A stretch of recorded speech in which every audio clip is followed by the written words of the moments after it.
Bienvenidos al ciclo de conferencias Bienvenue au cycle de conférences sur les logements collectifs au service de la vie, organisé par le cursus d'architecture du département d'ingénierie et de recherche technologie de l'Université nationale de La Matanza, avec l'appui de l'ambassade de France et de l'Institut français en Argentine.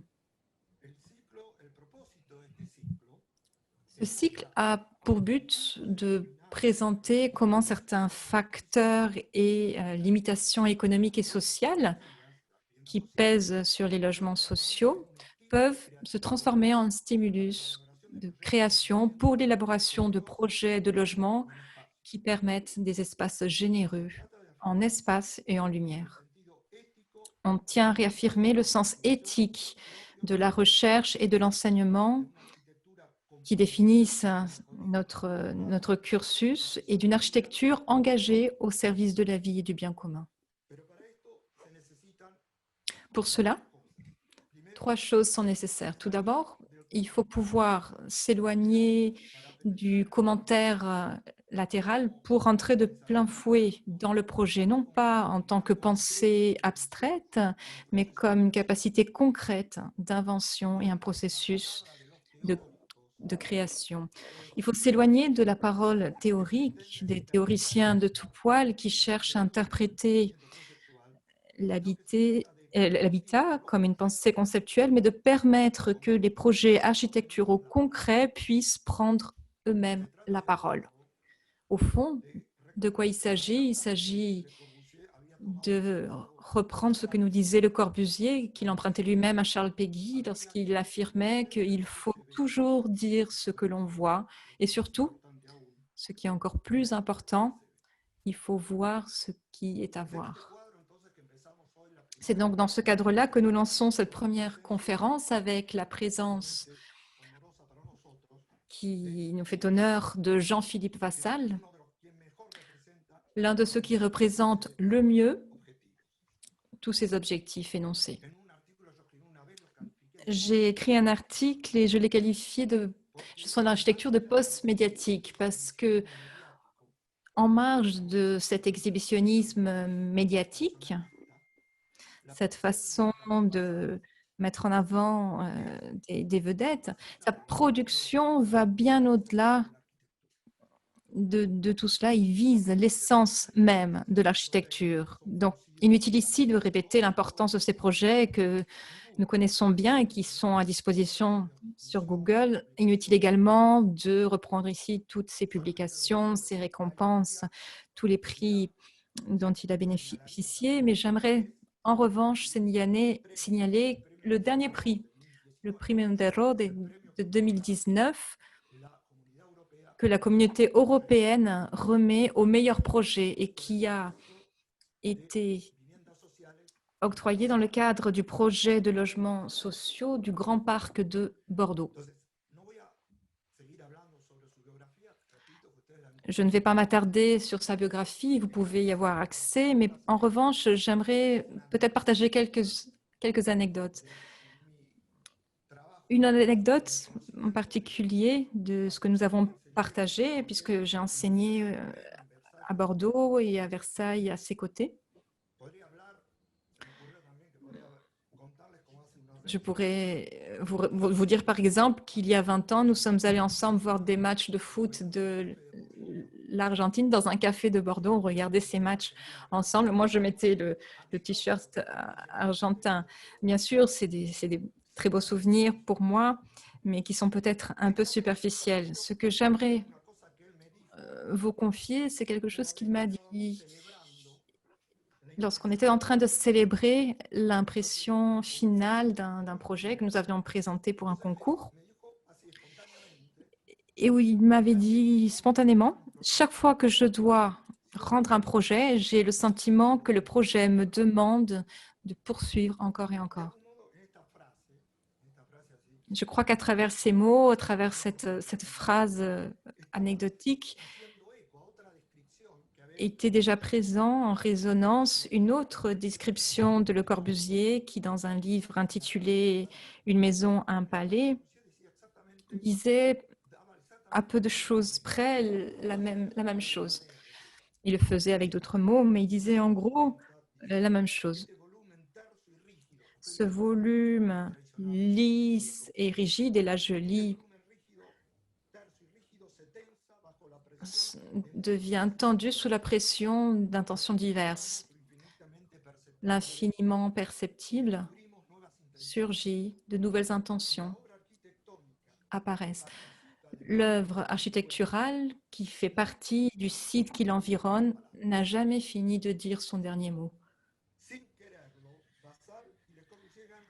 Sans le faire exprès, Vassal et Le Corbusier se rejoignent et plutôt qu'une préfiguration de la forme d'un édifice, ce que le projet doit permettre, c'est de laisser apparaître dans un espace construit de nouvelles possibilités d'appropriation, de nouvelles intentions qui vont bien au-delà de ce qui avait initialement prévu.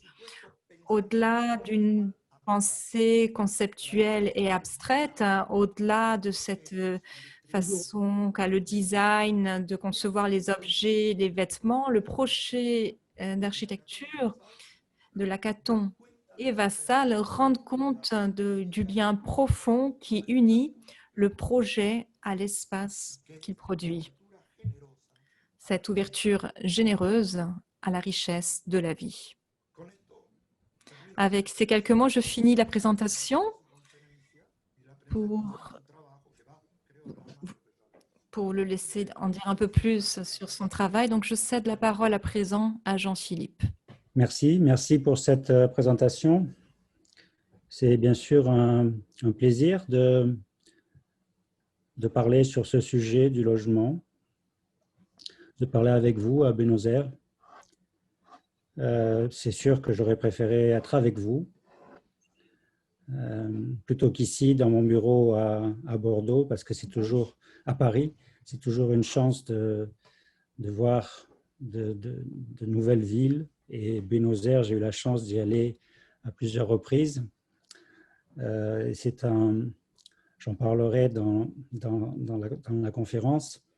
C'est une ville qui m'inspire énormément. Je remercie évidemment l'Université de La Matanza de cette invitation, l'Institut français et l'ambassade de France. Merci beaucoup Luciana pour la traduction. Merci Aldo pour cette invitation.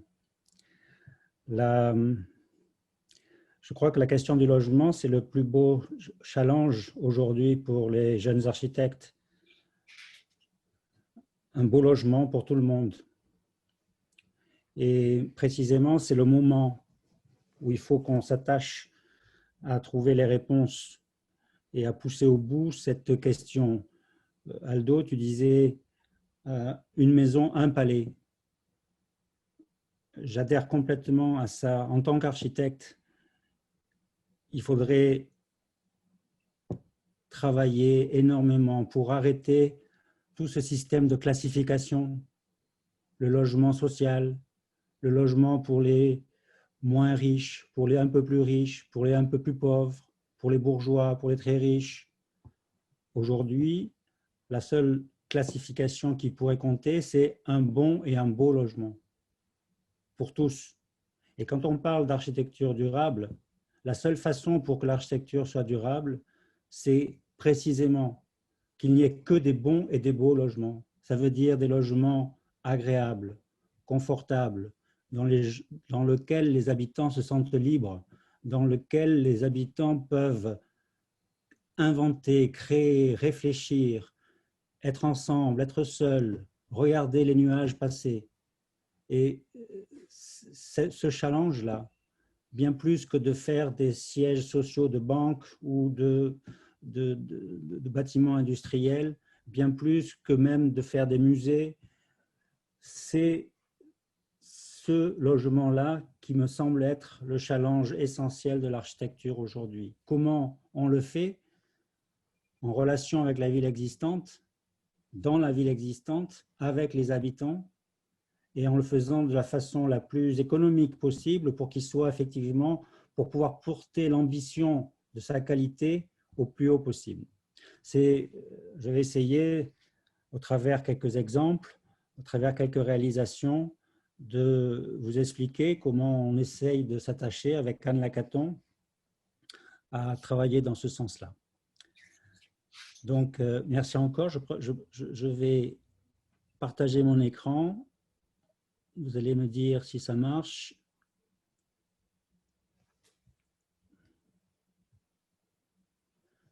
Bien. Ouais. OK. Oui. Donc, on l'intitule « Habiter, plaisir et luxe pour tous ».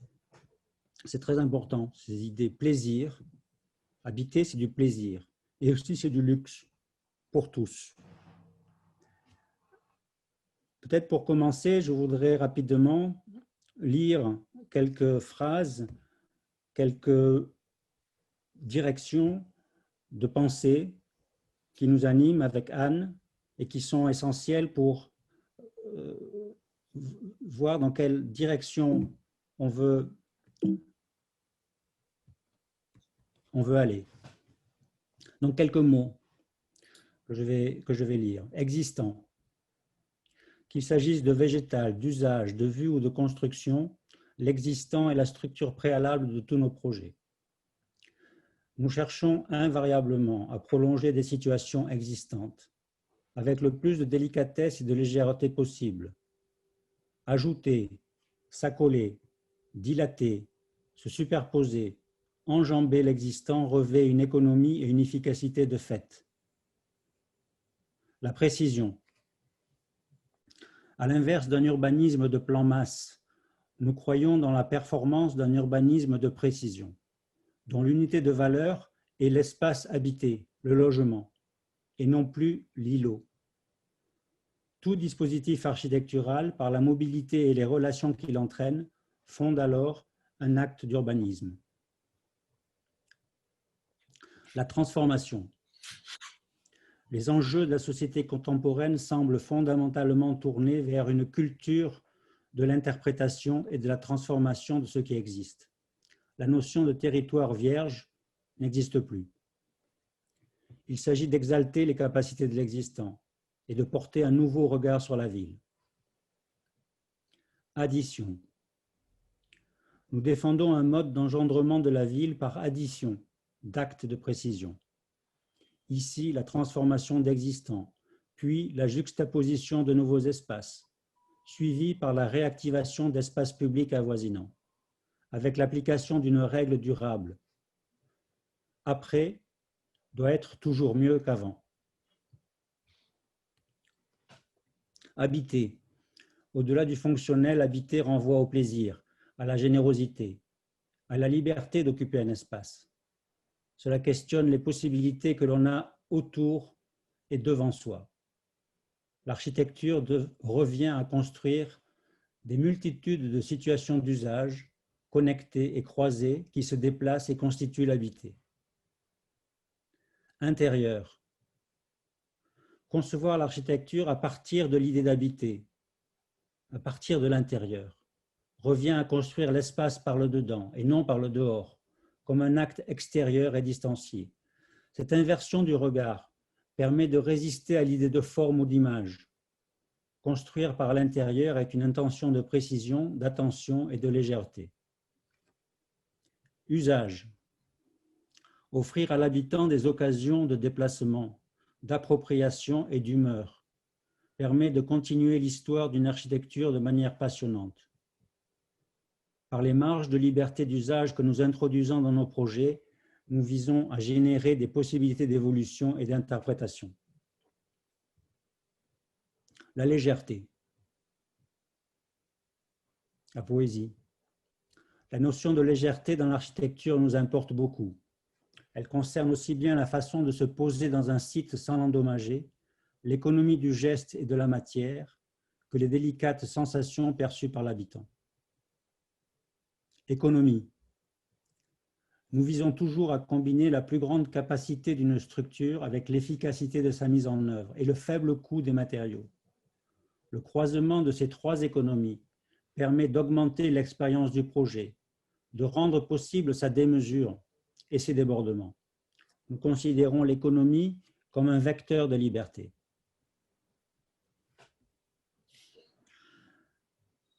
construire simple. J'ai commencé mon travail d'architecte en Afrique, dans le désert. Planter des bouts de bois dans le sable, les tordre, les courber pour en faire une voûte. Recouvrir l'ensemble avec une paille qui laisse l'air filtrer et pénétrer, une paille lâche. Entourer cette cahute, cette paillote avec cette paille. Poser sur le toit une paille plus fine, différente, parce qu'elle va permettre à l'eau de s'écouler. Une paillote avec une petite porte d'entrée au milieu qui fait à peu près 6 mètres de diamètre. Une clôture autour à 1,50 m de hauteur. Possibilité avec 2 ou 3 pierres de faire cuire son repas. Et puis devant, 9 branches un peu hautes qui portent un grand toit, en paille lui aussi. Faire une maison posée sur une dune, qui regarde le paysage. Tout simplement, avec les habitants du village voisin, en 2 jours. Aussi simplement que ça. Cette simplicité, elle nous anime en permanence, que ce soit au milieu du désert, au milieu du Sahara, ou alors en revenant en Europe, dans d'autres pays. Cette simplicité, on la retrouve dans ce programme de construction sociale qui s'appelait le Case Study House Programme. Dans les années 50, la production d'un grand nombre de maisons avec très peu de matière, presque pas de métal, posées dans des paysages, et juste l'interaction de la simplicité de cette construction avec des paysages. Et là, une architecture apparaît. Une architecture de plaisir, une architecture de relation entre le dedans et le dehors, une architecture de transparence, une architecture moderne. Les maisons, les Case Study House Programme, un programme de logement social construit dans les années 50 est devenu sont devenues aujourd'hui les maisons les plus luxueuses qui existent sur la côte ouest des États-Unis. Faites avec presque rien. Si l'on pèse le kilo d'acier utilisé, les mètres carrés de vitrage, on s'aperçoit que le coût de ces maisons est toujours aujourd'hui ridiculement faible. Produire du luxe avec presque rien. Construire simple, ça veut dire qu'on crée des planchers. On fait des planchers comme des sols, comme des terrains. Un des exemples, c'est celui de la maison Domino. À l'échelle individuelle, des poteaux, des poutres, des planchers, un escalier qui relie le sol au premier niveau, au deuxième niveau et au toit. Un système le plus simple possible qui utilise le moins de matière possible pour proposer des situations d'habitation à l'échelle individuelle, à l'échelle collective. Les immeubles villas en 1922. En 1922, c'est juste des maisons domino positionnées, empilées les unes sur les autres, qui sont capables de produire du logement collectif de très grande qualité, en densifiant le site et en utilisant les mêmes principes. De la générosité, du plaisir, une relation avec l'extérieur, avec le paysage. La maison Farnsworth, Smith Van der Rohe, là encore, une architecture minimum pour une famille. Cette architecture minimum, ce bout d'espace qui est construit dans cet endroit-là, si on l'empile les uns sur les autres, on fabrique des tours d'habitation avec les mêmes qualités, avec des plans simples qui peuvent être économiques et qui produisent le Lakeshore Drive à Chicago. Un plan extrêmement pragmatique, extrêmement simple, un minimum de matière et finalement, au niveau de chaque étage, on retrouve les qualités de la villa Farnsworth qu'on avait vue précédemment. une très très grande efficacité du plan pour produire des logements. Le plan peut être divisé en 8, le plan peut être divisé en 6, le plan peut diviser en 4 appartements. 4 appartements, on rentre par des escaliers ou des ascenseurs, on monte dans un couloir, on ouvre la porte et on redécouvre le lac ou la ville. C'est aussi simple que ça. Cette possibilité de passer dans le système de l'immeuble collectif, de garder les qualités de l'espace individuel et de le mettre en relation avec un paysage. Ce qu'a fait Mies van der Rohe est remarquable parce qu'il ne s'est pas contenté de faire une tour, comme beaucoup d'architectes font des tours, toute seule au milieu de la ville. Non, il en a fait 2. C'est-à-dire qu'immédiatement, il a créé la relation qui peut exister entre 2 bâtiments très hauts, parce que finalement, faire 2 tours au lieu d'une, c'est expliquer déjà comment la ville peut continuer. C'est un système d'enchaînement. On part de l'espace individuel, de la villa, on crée cet empilement de villas les unes sur les autres et on crée la 2e tour qui met en relation les 2 ensemble avec le reste de la ville. Cette simplicité-là, elle nous passionne. On la retrouve à tous les degrés, dans des architectures un peu compliquées, un peu savantes, ou dans des architectures du quotidien, comme ici, cette maison domino sur 3 étages que l'on avait vue au cours des vacances en Albanie, où finalement les habitants avaient commencé par utiliser le rez-de-chaussée pour un espace de vente, et puis finalement ils se sont dit on va habiter au dernier étage, et puis on verra bien plus tard ce que l'on fera entre les deux.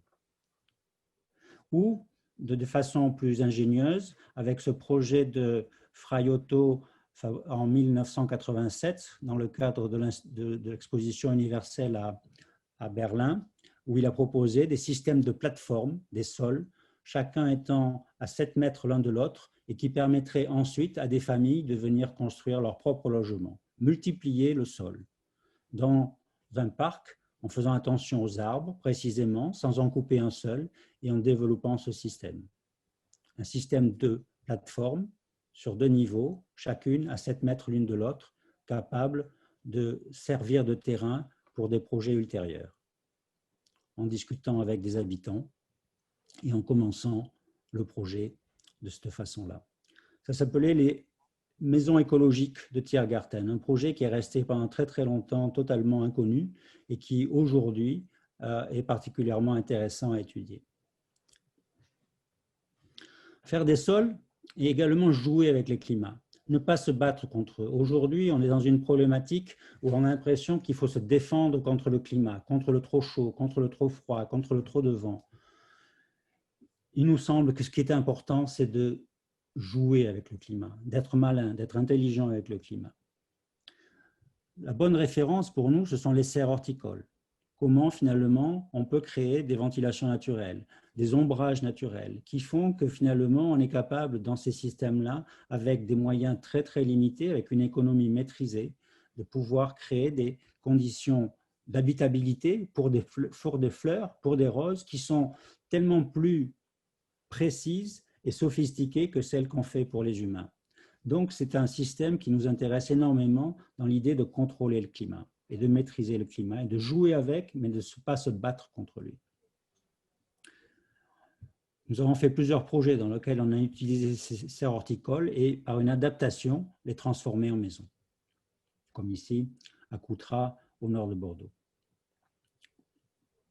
Et de la même façon, Frei Otto à Berlin a utilisé ces plateformes à 7 mètres l'un de l'autre pour développer des enveloppes en relation avec le climat qui permettrait à chacun, à chaque famille, d'avoir une sorte de volume d'air qui lui permettait de développer son propre confort et sa propre situation.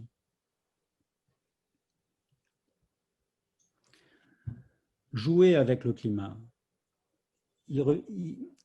L'enveloppe, les façades, c'est un habit, la même sorte d'habit que celui qu'on met sur ses épaules. Il viendrait à l'esprit de personne de mettre un manteau très chaud, très gros, très confortable parce que pendant 4 ou 5 jours en hiver, il fait très très froid et qu'ensuite on dise à cette personne, ce manteau très gros, vous allez le garder toute l'année. En réalité, il faut s'adapter aux jours, aux nuits, aux saisons, s'il fait froid, s'il fait chaud, à la direction du soleil. Ce qui veut dire que l'enveloppe, la façade est quelque chose qui est toujours en mouvement. Et la meilleure personne pour mettre en mouvement ce système, c'est bien l'habitant. Donc, dans ce système qui joue à la fois sur fabriquer des sols et créer des ambiances climatiques que les habitants peuvent maîtriser, il nous semble que c'est les pistes pour fabriquer des logements intéressants et agréables et également économiques. Construire double. Construire double parce qu'il faut se démarquer des règles et des normes, se démarquer des systèmes qui font qu'aujourd'hui, le logement est devenu un produit financier et que le prix au mètre carré devient la référence pour établir la surface nécessaire pour habiter. Aujourd'hui, il nous paraît important de dire qu'on peut construire 2 fois plus de surface pour le même prix que 2 fois moins de surface. Construire double, parce que précisément, c'est ce qui permet l'ambition, c'est ce qui permet de donner du plaisir, de donner du confort. Donc, travailler l'économie pour construire 2 fois plus. On a fait cette expérience quand je suis rentré de mon séjour en Afrique, après cette première maison que je vous ai montrée en préalable, pour un couple de personnes à Bordeaux. Une maison qui fait 180 mètres carrés et qui a exactement le même coût qu'une maison la moins chère possible qui existait à l'époque-là et qui était seulement de 80 mètres carrés. C'est-à-dire pratiquement 3 fois plus d'espace, 3 fois plus de volume pour exactement le même prix. Et une maison qui produit des espaces climatiquement différents, organisés, avec le soleil qui vient à l'est et qui vient chauffer la serre et qui vient ensuite transmettre cette chaleur au reste des appartements. Une relation entre le dedans et le dehors qui est tout le temps assurée. Nous avons, avec Anne, beaucoup appris dans le travail sur cette maison. Et on a vu immédiatement que cette grande serre qui s'est située à l'est, c'est effectivement un espace qui ne répond pas directement aux règles strictes d'habitabilité. Il peut y faire un peu plus froid ou un peu plus chaud. Ce qui se passe dans la réalité, c'est que cette maison, depuis 20 ans, on a appris que les habitants, 90% de leur temps, ils le passaient dans l'espace qui précisément n'était logiquement pas habitable. Une maison qui s'ouvre, qui se ferme. Le double, à l'époque, pour 60 000 €, une maison de 180 mètres carrés. Un logement doit offrir à son habitant la possibilité et la liberté de tourner autour. Plutôt qu'un espace standard qui est fait d'un cloisonnement dans lequel l'ensemble du mobilier est serré, compressé, il nous paraît intéressant de développer un principe de mobilité, un principe où il y a des parcours qui se créent, un usage qui est possible. On peut sortir par les fenêtres qui en fait deviennent des portes, on passe sur des balcons, on passe sur des terrasses, on passe d'une pièce à une autre. On n'est pas enfermé dans un logement dans lequel chaque pièce devient un cul-de-sac. Cela veut dire construire plus grand, peut-être 2 fois plus grand, construire 2 fois plus grand au même prix que le logement standard pour être abordable à chacun. Ça veut dire utiliser des systèmes simples, efficaces, comme pour la maison Domino, des systèmes à ossature qui permettent flexibilité, facilité, économie, plutôt que des systèmes dans lesquels on fait des murs porteurs en béton. On travaille sur des systèmes qui proposent des poutres, des poteaux et des dalles, et qui s'ouvrent sur des espaces extérieurs, en offrant le plus d'usages possible. Donc, utiliser beaucoup moins de matière pour fabriquer plus de mètres carrés. Pour le climat, c'est exactement la même chose. Plutôt que de créer des espaces qui sont totalement isolés, avec de plus en plus d'épaisseur d'isolant, il est évident qu'aujourd'hui, ce système ouvert, il peut profiter d'un jardin d'hiver qui va lui permettre de tempérer en permanence avec des systèmes de filtres par ouvrant, par rideau, de créer un espace qui va isoler beaucoup mieux que ce principe d'isolation, qui peut-être va marcher pendant 3-4 jours de façon intéressante, mais qui le reste du temps ne marchera pas. Quand il fait beau dehors, quand il fait bon dehors, il vaut peut-être mieux avoir ce climat de dehors à l'intérieur plutôt que de s'en protéger. Donc, ça, on revient à ce principe, un logement comme une villa, qui parle du plaisir et de la liberté d'habiter, et d'essayer de proposer, par rapport au modèle standard, un système dans lequel, effectivement, on a plus d'espace, plus de mobilité, plus de liberté, par des balcons, par des terrasses, et en créant plus de surface habitable. Le challenge devient donc de redévelopper à l'intérieur des villes l'idée de villa, des maisons avec jardin sur plusieurs étages.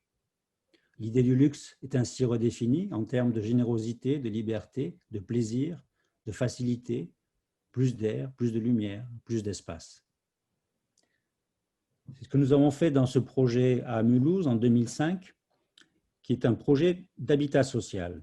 Donc, la question du maître d'ouvrage, à ce moment-là, qui a une longue expérience d'habitat social, c'est de dire, si tu es manifeste, je vous laisse carte blanche pour inventer un logement social intéressant, à la seule condition que vous respectiez les budgets que j'ai habituellement pour faire ce logement social.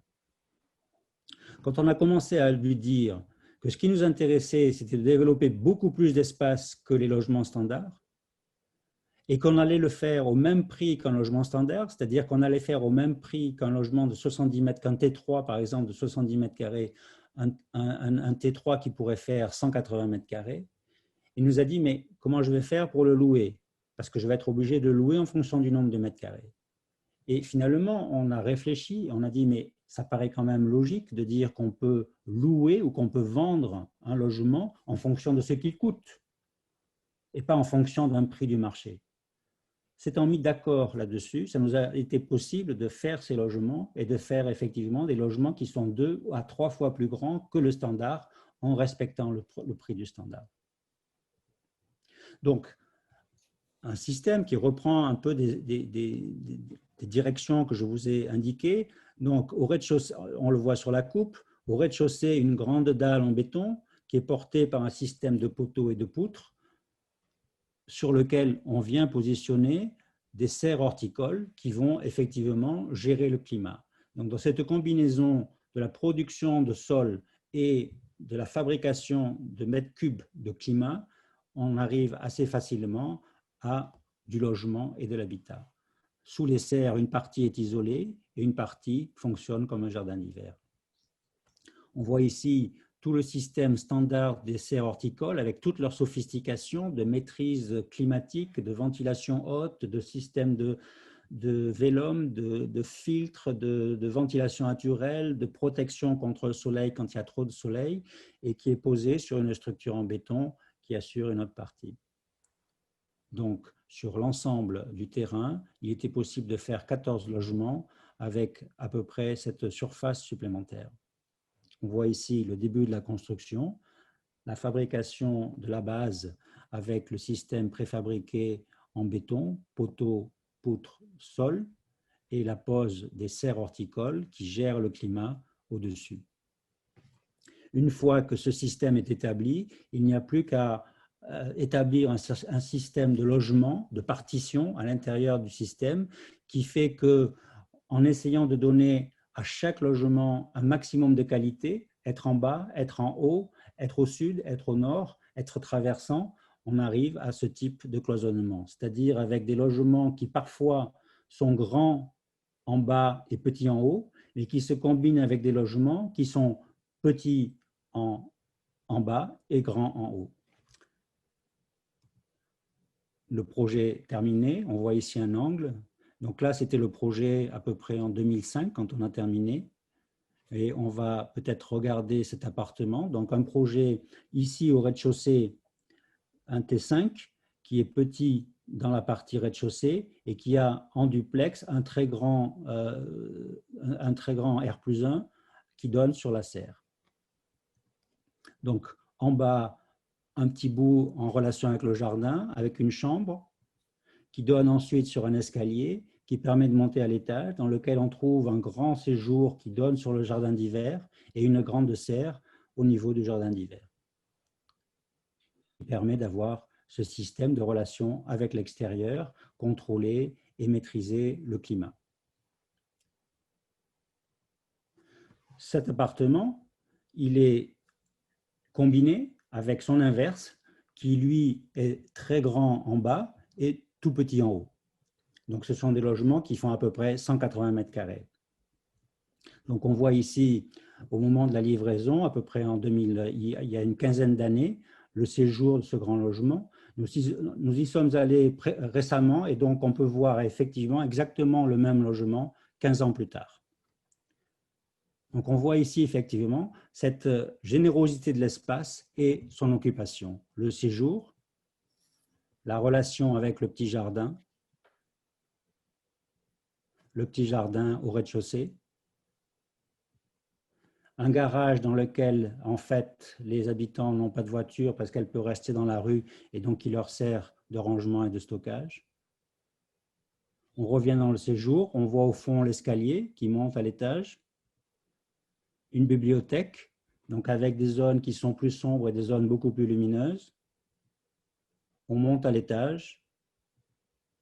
On a ici la chambre et la salle de bain qui communiquent avec ce petit jardin d'hiver à l'étage qui est utilisé. Et à nouveau, la relation depuis le R+1 avec son jardin en bas.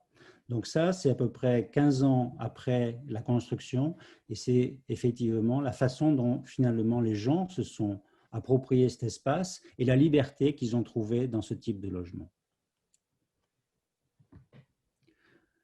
Avec le même client, avec le même groupe de logement social, une dizaine d'années après, on nous a demandé de travailler sur les mêmes bases, c'est-à-dire que notre client nous a dit, écoutez, nous, on a bien aimé cette façon de travailler, on va aller voir le maire et on va lui dire, on voudrait répéter cette opération avec une densité plus importante. Et donc, on a été amené à faire ces logements, mais qui fonctionnent différemment, mais avec les mêmes principes. Création de sol, création d'espace et mise en place de systèmes climatiques qui font qu'on gère la température, le soleil, le climat. Donc ici, la structure est totalement en béton. On fonctionne sur 4 étages. On a gardé l'arbre avec difficulté parce que chaque fois qu'il y a quelque chose dans l'existant qui nous intéresse, on se bat, y compris contre nos clients, parce que c'est toujours une richesse que de garder ce qui existe. Et dans les logements, cette très grande transparence, cette ouverture vers la rue, vers la façade voisine, avec précisément, là encore, un très grand jardin d'hiver et un balcon, et un système de filtres qui sont des rideaux à la fois thermiques ou à la fois des rideaux d'ombrage qui permettent de gérer son climat précisément pour chaque habitant. Des logements qui peuvent être en duplex, et qui donne sur le ciel, sur l'extérieur.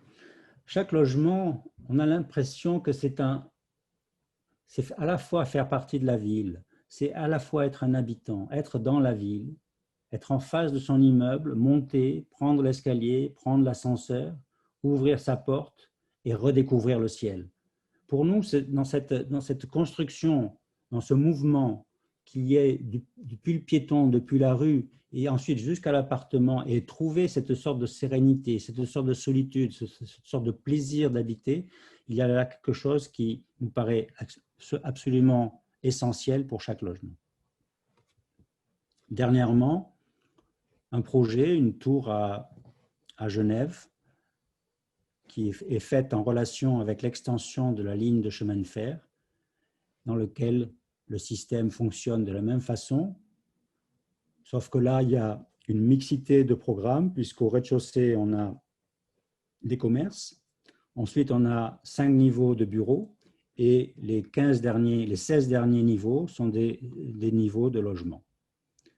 Des niveaux de logement qui, là encore, fonctionnent avec ces principes de découverte du paysage, de jardin d'hiver qui s'ouvre et qui crée précisément cette relation avec l'extérieur. Donc des systèmes qui sont, même si ici les ambiances sont un peu plus luxueuses, des systèmes qui restent très simples et qui fonctionnent avec les mêmes principes. Construire avec parce que, comme je disais dans l'introduction, on ne peut plus fonctionner sur la tabula rasa. Les villes existent, les villes sont remplies de qualités, de problèmes, de défauts. Et c'est avec tout ça qu'il faut fabriquer l'architecture. Les nouveaux matériaux, c'est cela. Ce sont les situations urbaines. On appelle ça les situations urbaines capables, c'est-à-dire des situations urbaines qui sont capables d'évoluer, de se transformer, de se modifier, mais toujours en travaillant avec ce qui existe dès le départ. Pour expliquer ça, je vais revenir à un projet de maison, qui est ce projet de maison sur le bassin d'Arcachon, qui est un espace très beau avec un immense lac en relation avec la mer et dans lequel il y a un paysage magnifique. Dans ce paysage-là, on nous a posé la question de fabriquer une maison.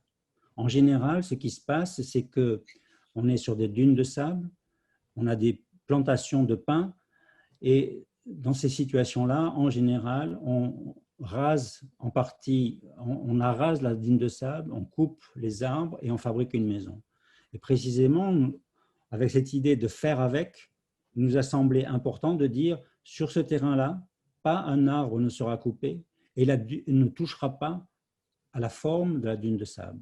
Et la maison va trouver sa place dans ce système-là, faire avec. Ça veut dire qu'il faut faire avec le sable, il faut faire avec la forme du sable, il faut faire avec les arbres, il faut faire avec les troncs d'arbres, il faut faire avec les racines d'arbres, il faut faire avec les petits buissons. Tout ça, ça reste là et le projet se fait avec ça. Et donc, il y a ce mélange de l'ancienne structure, de la structure de la forêt et avec la structure acier qui vient faire la nouvelle maison.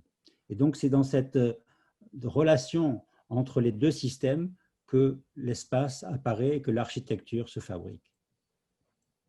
Il s'agit de se dire comment, quand on va passer sous la maison, sous les pilotis, comment on aura de la lumière. Et cette lumière, c'est la lumière réfléchie du soleil sur le lac qui vient ensuite, de bas en haut, réverbérer sur l'aluminium pour créer cette lumière.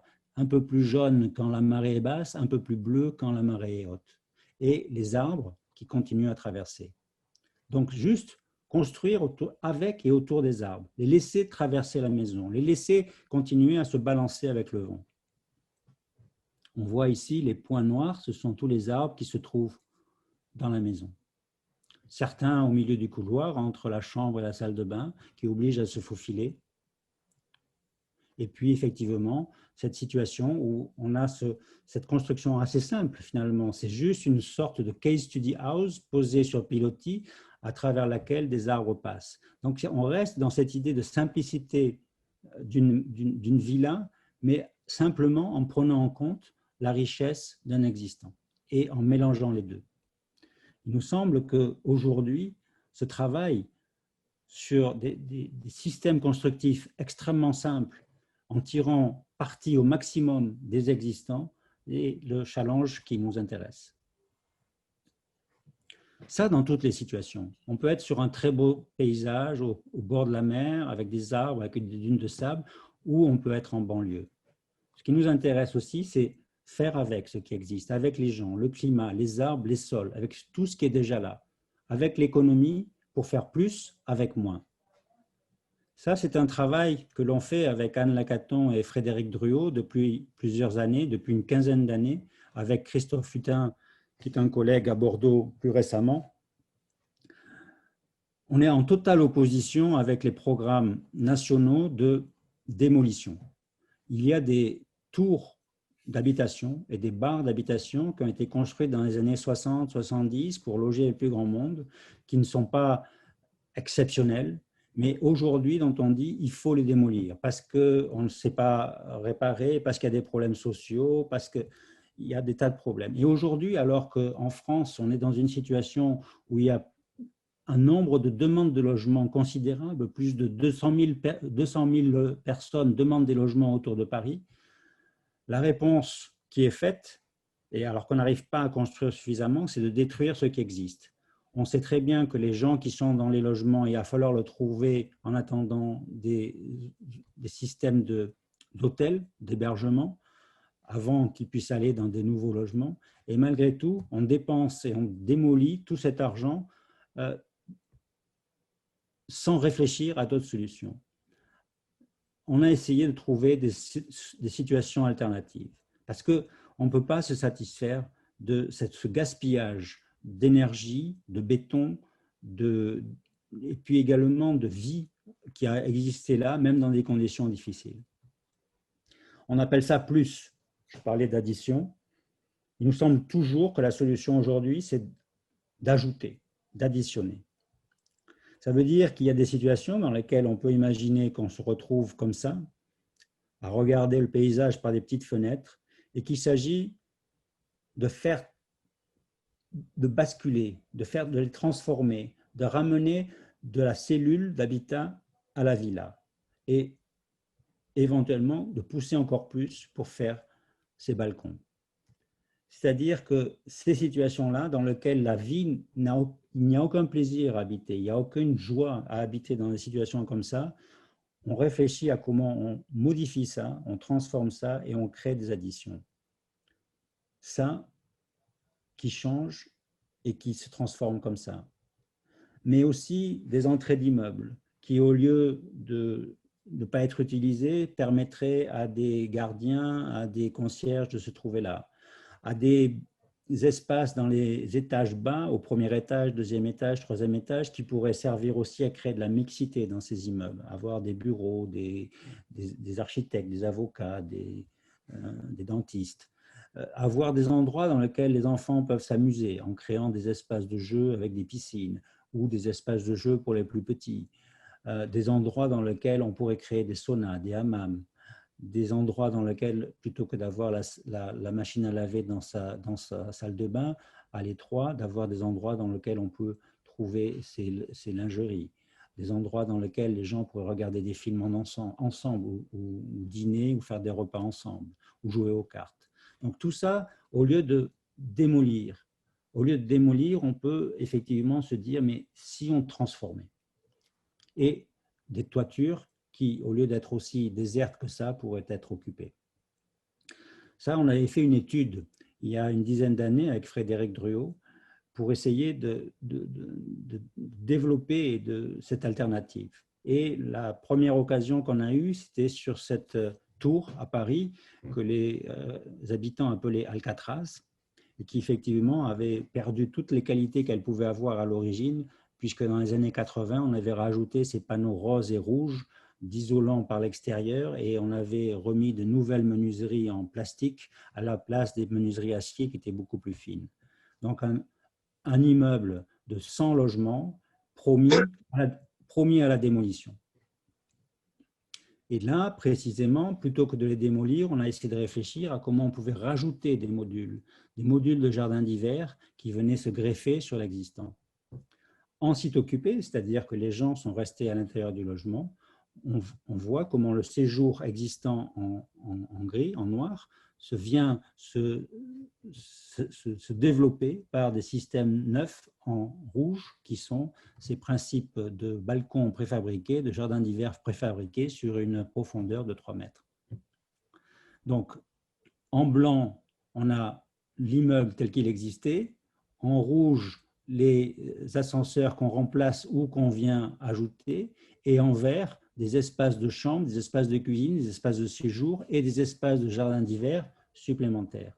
C'est-à-dire procéder à une métamorphose du bâtiment, à l'intérieur duquel on peut réfléchir à des relocations des familles, c'est-à-dire les gens qui étaient au 15e, qui voulaient plutôt être en bas, d'autres qui étaient à l'est, qui souhaitaient être à l'ouest, des familles trop nombreuses qu'on a pu relocaliser dans d'autres espaces, un ensemble de réflexions précises sur la façon dont on peut habiter.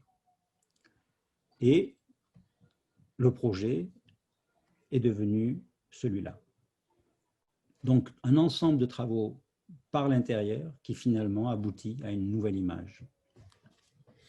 Dans un autre endroit, à Saint-Nazaire, sur la côte ouest, près de Nantes, près de l'océan, un autre exemple où on avait une de ces tours, une petite tour de 10 étages avec 4 appartements par étage, sur lesquels on a, et là encore qui était prévu à la démolition, sur lequel on a essayé de développer cette alternative avec une autre idée qui est celui de la densification. Donc, un plot très caricatural et caractéristique des banlieues autour des villes françaises, 10 étages, 4 appartements par niveau. On voit ici un quart de ces appartements. Et le principe, il part vraiment de l'existant. C'est-à-dire, effectivement, on voit ici à l'entrée, sur la cage d'escalier principale, comment une toute petite salle de bain, plus petite que 3 mètres carrés, pose problème. Le séjour est très étriqué et on a 3 chambres avec un tout petit balcon. Donc, le principe, c'est de dire, cette petite salle de bain, on va lui donner la place de la chambre 1. Elle sera ici dans une situation beaucoup plus large, 9 mètres carrés environ. On va réutiliser la salle de bain comme un stockage à l'entrée. Mais comme on perd une chambre, on fabrique cette chambre à l'extérieur.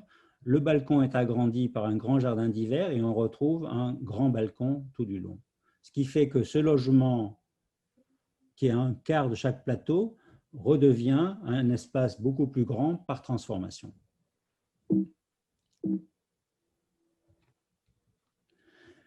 On voit ici le principe du logement de départ, donc le noyau central, les 4 appartements, dans lequel chaque fois la salle de bain est allée se positionner à la place de la chambre et dans lequel les jardins d'hiver ont créé des extensions. Mais en même temps que ce système, immédiatement à côté de cet existant, on peut réfléchir à une densification. C'est finalement se dire, par rapport aux 40 logements existants, peut-être qu'on peut trouver 40 logements supplémentaires pour faire que d'une situation de 40 logements, on va arriver à 80 logements. Donc, on crée 2 nouveaux halls, on rectifie et on adapte le principe de translation de la salle de bain et on vient créer ce nouveau système qui permet sur un territoire immédiatement à proximité de l'existant, sans créer de nouvelles rues, sans créer de nouveaux réseaux, sans acheter de terrains supplémentaires, de densifier le système pour faire en sorte qu'on sorte de cette situation de bloc isolé que l'on avait auparavant. En maquette, l'existant, le remplacement des chambres par des nouvelles salles de bain et les jardins d'hiver, la densification en créant le double de logements, une offre de stationnement supplémentaire et qu'on voit ici sur la construction et le projet terminé aujourd'hui. Donc, une situation dans laquelle 40 logements, sans trop de gaspiller de terrain autour, produire le double de logements et en faisant en sorte que dans une économie maîtrisée, on puisse effectivement proposer ces conditions d'habitation largement plus intéressantes. À l'intérieur, toujours le même système qui se développe avec les rideaux, les jardins d'hiver et la relation vers l'extérieur.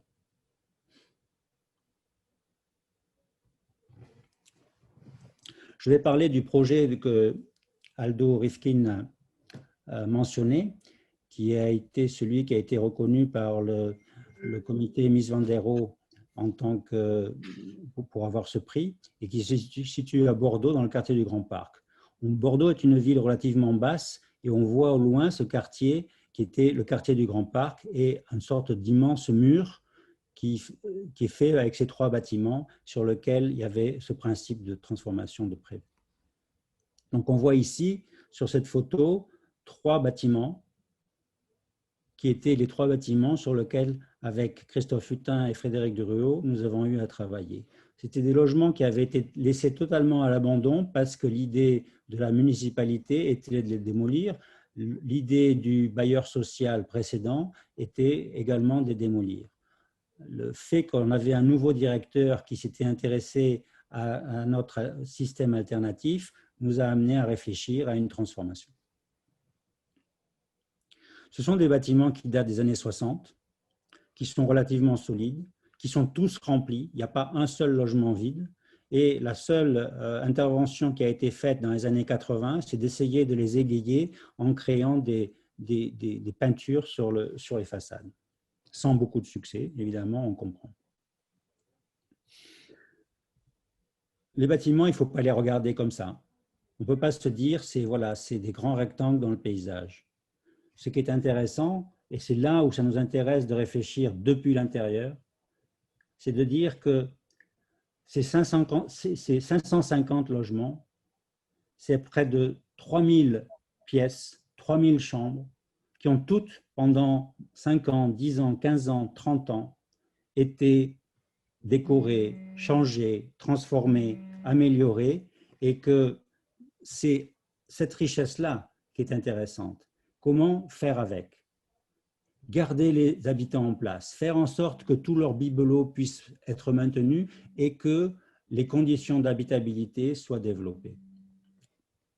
Donc c'est ici le principe de transformation qui crée cette nouvelle image des bâtiments.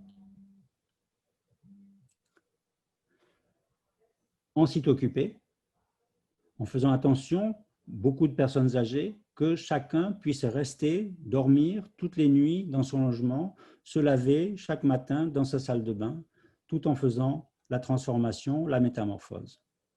La façade avant, des balcons extrêmement petits dans lesquels les gens ne pouvaient que mettre un peu de linge à sécher et des vélos en attente, et le projet transformé.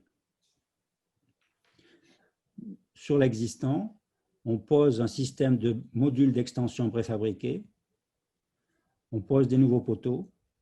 À partir de ce système-là, qu'on utilise pratiquement comme un échafaudage extérieur définitif, on peut réouvrir les fenêtres, transformer les fenêtres en passage, en porte, pour créer une relation entre l'intérieur et l'extérieur. On crée des jardins d'hiver et on a un état final avec également des nouveaux ascenseurs, une nouvelle électricité, des nouvelles salles de bain.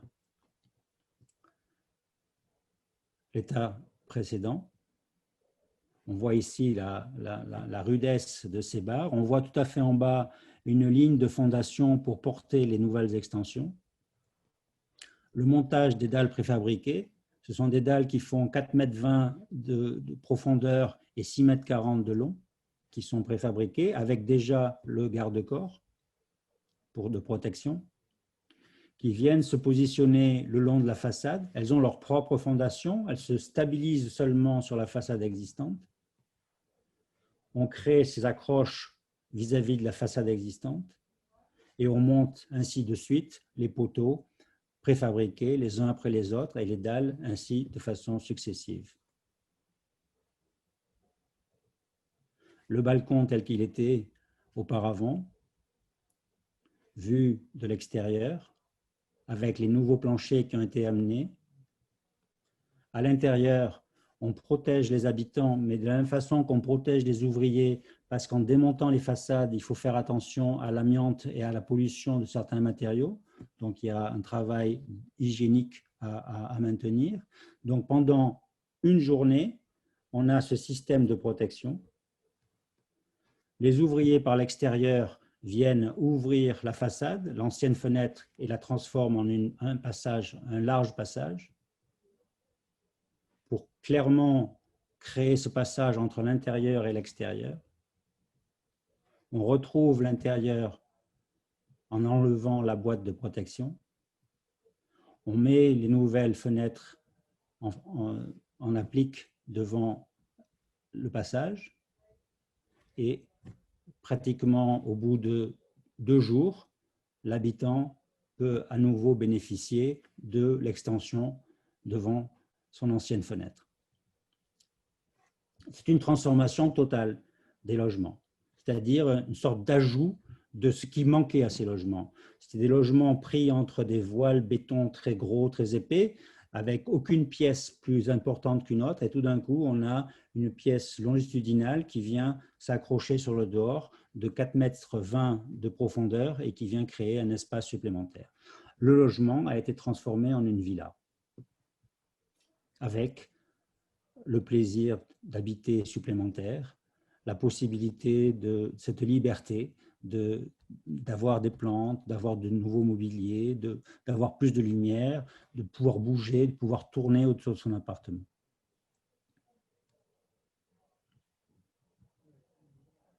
C'est important cette histoire de mobilité, c'est-à-dire à la place d'une fenêtre, on a un passage et on peut passer par la cuisine, traverser le jardin d'hiver, re-rentrer par le séjour ou re-rentrer par une chambre. C'est cette idée de la maison, de la villa, qui, avec cette liberté de tourner autour, qui nous paraît essentielle en milieu urbain, dans le système collectif. Et ce qui est important, c'est ça, c'est cette continuité additionnée, c'est-à-dire qu'il y a toute une richesse, tout un ensemble de bibelots, de meubles, de décorations qui nous paraît intéressant, et il suffit de lui donner une nouvelle lumière, une nouvelle liberté, de rajouter des espaces en relation, et immédiatement, en fonction des familles, en fonction des occupants, on voit une sorte de générosité d'utilisation. Et ce système par l'intérieur de transformation crée forcément une image différente par l'extérieur. Côté nord, des nouveaux ascenseurs. Il y avait des anciens ascenseurs qui ont été réparés et on a rajouté des nouveaux ascenseurs pour avoir une plus grande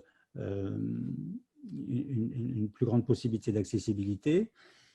Les escaliers ont été remis aux normes, les salles de bain ont été transformées, l'électricité a été refaite, donc tout un ensemble de travaux qui font qu'au final, en utilisant l'existant, on peut aller plus loin, on peut créer plus de confort, plus de plaisir qu'en démolissant un bâtiment et en le refaisant. Donc les bâtiments transformés, et toujours cette capacité, cette possibilité d'extension. Finalement, on a un 15e étage avec une terrasse, et sur ce 15e étage avec une terrasse, entre les cheminées existantes, il y a la possibilité là de développer des villas, là encore, sur un terrain, comme les case studies, qui viennent trouver leur place entre les cheminées. Un ensemble d'une dizaine d'appartements supplémentaires dans des conditions de vue et de plaisir d'habiter exceptionnels. Au 15e étage, sur le bâtiment existant. Une impression de villa et des usages étonnants, une liberté de bouger, de regarder au nord, de regarder au sud, d'utiliser la terrasse, d'utiliser le balcon, de se protéger avec les rideaux ou d'ouvrir sur la vue.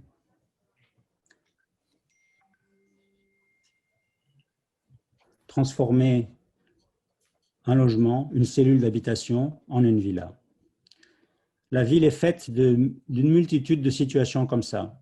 C'est ce qu'on appelle situations urbaines capables, des endroits dans lesquels chaque fois on essaie de regarder qu'est-ce qu'on peut ajouter, comment on peut densifier, comment on peut créer plus d'intensité à la ville sur des endroits très particuliers avec la précision d'un architecte et en évitant tout plan masse, en évitant tout master plan, simplement en regardant par détail les possibilités de transformation. La ville est faite d'une multitude de situations pareilles. Des bâtiments sur lesquels on peut additionner, ajouter, surélever, mixer, transformer l'usage, transformer la fonction. Chaque logement, chaque immeuble peut être transformé. Chaque logement, chaque immeuble, chaque îlot peut être agrandi, augmenté. Une densification durable et qualitative qui bénéficie à l'espace d'habitation, à l'usage et aux habitants et qui, en termes d'économie, se fait en dépensant moins d'argent. C'est cet ensemble de situations très précises qui est important pour retrouver cette idée de la ville et la précision nécessaire. Juste quelques images pour revenir vers chez vous. Vous connaissez, parce que j'enseigne à Berlin et avec les étudiants, on parle beaucoup de densité, on parle beaucoup d'économie de construction, on parle beaucoup de l'économie du sol, comment on évite de gaspiller le sol. Et finalement, les meilleures références que j'ai, c'est ces images de Buenos Aires. C'est ces îlots de 100 mètres par 100 mètres avec des rues dans lesquelles on trouve des cafés, des restaurants, des librairies, et puis cette densité, ce qu'on appelle le coefficient d'occupation du sol. Alors qu'à Paris ou à Berlin, ce coefficient d'occupation du sol est limité à 3 ou 3,5, ici à Buenos Aires, on voit qu'il peut être au-dessus de 10. au-dessus de 12. Ça veut dire quoi? Ça veut dire que la densité ou la densifier, ça veut dire finalement réorganiser des espaces de vie en, en arrangeant à la fois horizontalement et verticalement des espaces, mais avec au final la volonté de créer plus d'espace pour chacun, sur moins de territoire, moins de sol de la ville. Ça veut dire que cette idée de densité, elle ne peut marcher que si elle s'accompagne en même temps d'une générosité de l'espace qui est produit pour chacun. Et c'est, à mon avis, ce qui crée les conditions d'une ville intéressante et agréable. À Buenos Aires, nous avons trouvé des exemples remarquables, beaucoup dans le travail de l'architecte Mario Roberto Alvarez, avec des immeubles qui font 8, 10, 15 étages parfois, et systématiquement qui proposent ces relations avec l'extérieur, cette générosité d'espace. Et c'est un système qui, à mon avis, ne doit pas être regardé à cause du marbre qui est dans le hall ou à cause du détail des portes des portes d'entrée ou des poignées de porte, mais qui doit être regardé dans le pragmatisme et l'efficacité du système constructif. À la fois utiliser le moins d'espace possible de la ville et créer le plus d'espace possible pour l'habitant. Il me semble, à mon avis, que ce sont les conditions pour produire des bons logements. C'est pour moi aussi l'idée de l'urbanisme moderne, de l'architecture moderne qui se développe, qui propose ce type de situation, toujours avec l'idée qu'il est essentiel de produire un bon logement et que ce bon logement, on peut le produire dans des données économiques extrêmement maîtrisées. C'est la modernité qui m'a séduit à Buenos Aires, autour du Rio de la Plata,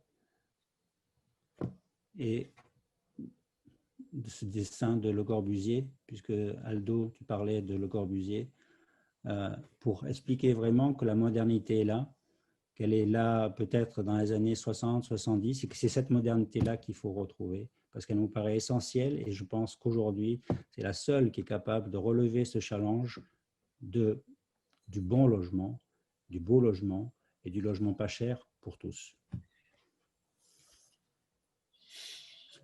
Je vous remercie.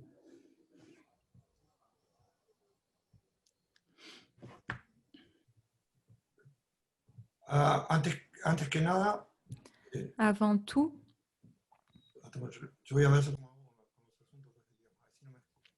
No, antes que nada, quiero agradecerte. je tiens à te remercier, Jean-Philippe, pour tout ce que tu nous as transmis. No tengo preguntas para hacerte porque J'ai pas vraiment de questions à te poser parce que ce serait un simulacre. Ça fait longtemps que nous dialoguons ensemble. Par contre, j'ai quelques petites observations, si tu me permets. Oui, bien sûr. Des commentaires qui s'adressent aussi bien à toi qu'au public, les architectes, les élèves qui nous suivent. Je crois que toute ton œuvre, tout le message peut servir à revaloriser certaines choses qu'ici en Argentine, nous avons tendance à négliger. Je crois que c'est souvent comme ça, c'est de la bouche d'un grand architecte français que ici en Argentine, nous finissons par prendre conscience de la valeur de ce que nous avons et de ce que nous pouvons faire. Et là, je fais référence à ce que tu as montré à la fin, en faisant référence à l'œuvre de Mario Alberto Álvarez, qui malheureusement a disparu du panorama. Et ce que tu as dit, à cette possibilité de densifier la ville, la façon de repenser l'urbanisme tel qu'on le faisait autrefois, et tel qu'on le voit possible en Europe, malheureusement, au cours des derniers règlements, deviennent interdits. C'est-à-dire qu'on est toujours un train de retard par rapport à ce qui se fait ailleurs.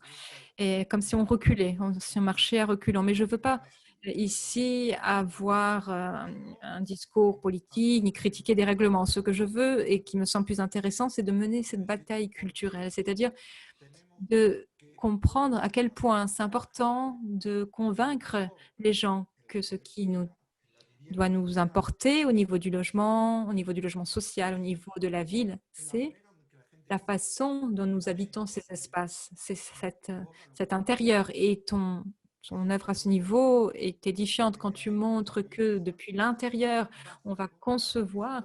C'est quelque chose de fondamental et qui va un peu à contre-courant de la façon dont les architectes ici conçoivent les projets. Trop souvent, on pense à la forme urbaine comme une forme abstraite.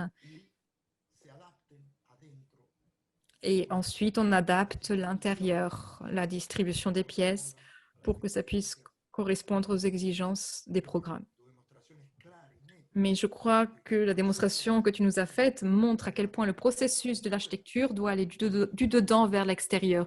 Tu as pu le dire, l'espace urbain commence dans l'appartement quand on sort du toilette. C'est déjà un espace urbain. Quand on franchit cette porte des toilettes, cet espace se génère du dedans vers l'extérieur. Là, c'est des petites choses que j'ai notées. Je ne veux pas être trop long. Je ne veux surtout pas prendre ta place. Mais ce que tu as dit sur les balcons, je trouve que c'est fondamental. Il faut le signaler que dernièrement, il y a de moins en moins de balcons dans les logements de notre région, alors que le balcon est aussi un espace de protection environnementale qui a beaucoup plus de valeur que tous ces beaux discours que l'on peut faire en matière d'architecture durable ou sur l'économie climatique. Le balcon l'incarne de façon claire et depuis l'architecture, depuis le cœur même de l'architecture. Enfin, je tiens à te dire que tu nous as aussi donné une grande leçon quand tu nous as dit qu'il faut travailler avec l'existant, multiplier ce qui existe, et moi je dirais peut-être avec d'autres mots, c'est-à-dire partir de la complexité de ce qui existe comme une donnée de départ et non pas comme un résultat, mais en partant de là, faire tout l'effort de concevoir un projet qui puisse embrasser, intégrer et faire que la simplicité du projet mette en avant et en valeur l'existant. Ce chemin mental que tu nous proposes et malheureusement va à contre-courant de ce qui domine dans la plupart des concepteurs qui imaginent un projet urbain comme des petites boîtes qu'il faut emboîter, comme des petits carrés de sucre qu'on superpose comme des espaces fermés qui ne dialoguent pas entre eux. Ce que tu nous as montré à travers tes projets nous permet de comprendre du point de vue intellectuel, mais aussi visuel et pratique, du point de vue perceptif, comprendre l'importance de penser l'architecture de cette façon-là.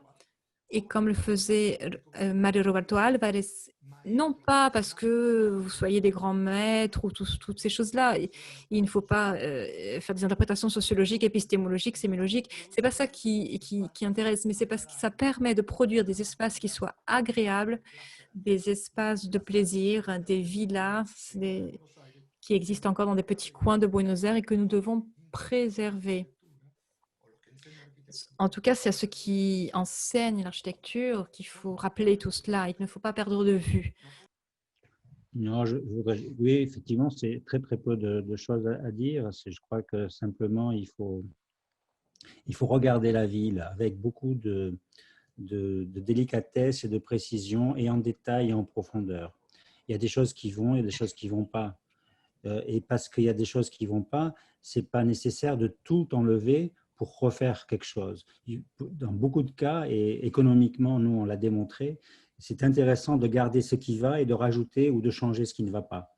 Et dans des logements du Grand Parc, par exemple, on a un ensemble de pièces qui vont très bien. Il y a finalement, qu'est-ce qui manquait? Il manquait un peu de liberté, un peu d'espace. Cet espace, on peut le donner. Et finalement, quand on regarde le bilan économique, c'est-à-dire que là, on a rajouté ces jardins d'hiver et ces balcons supplémentaires, mais au final, on a proposé des logements qui, dans 50 ans, seront toujours valables, dans lesquels aujourd'hui, les gens, pas seulement les gens qui ont besoin du logement social, mais d'autres gens ont tout à fait envie d'y aller. Il y a des queues de demandes pour aller habiter ici qui sont considérables.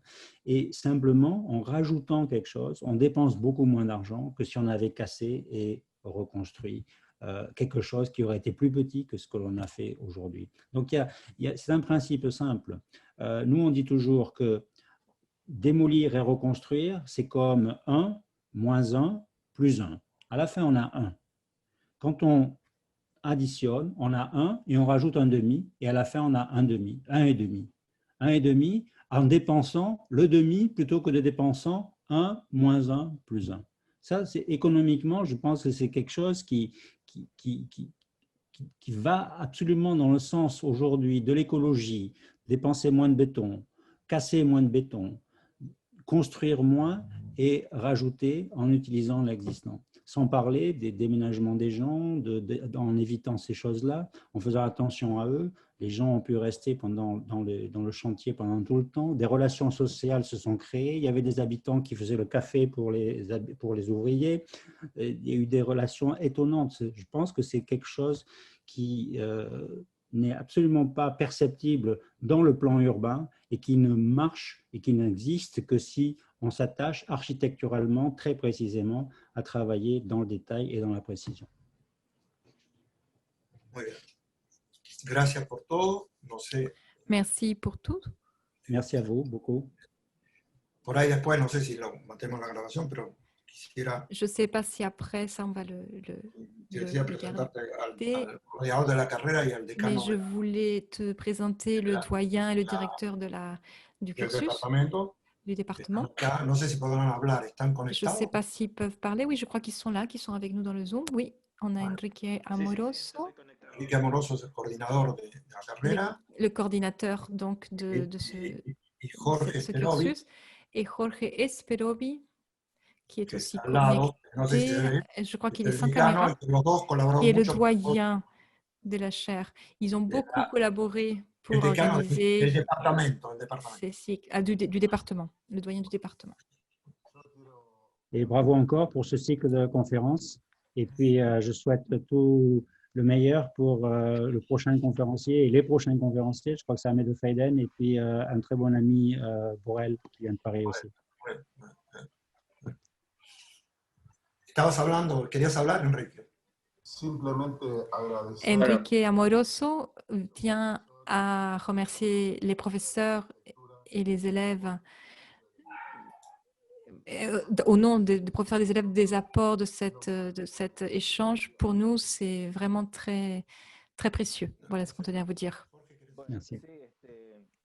Maintenant, Jorge tient à dire, j'ai eu un grand plaisir à écouter la conférence, c'était extrêmement intéressant. Je tiens à vous remercier pour la richesse de cette présentation, de ce dialogue, et ça va véritablement aider nos élèves et nos professeurs à ouvrir de toute façon leur esprit et avoir une façon d'aborder les logements qui correspondent à ce qui se fait ailleurs.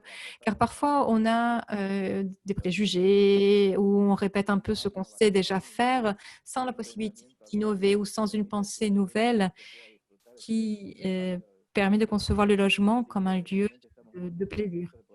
On est ravis d'avoir eu votre présence, d'avoir eu votre conversation et nous espérons le renouveler. Merci.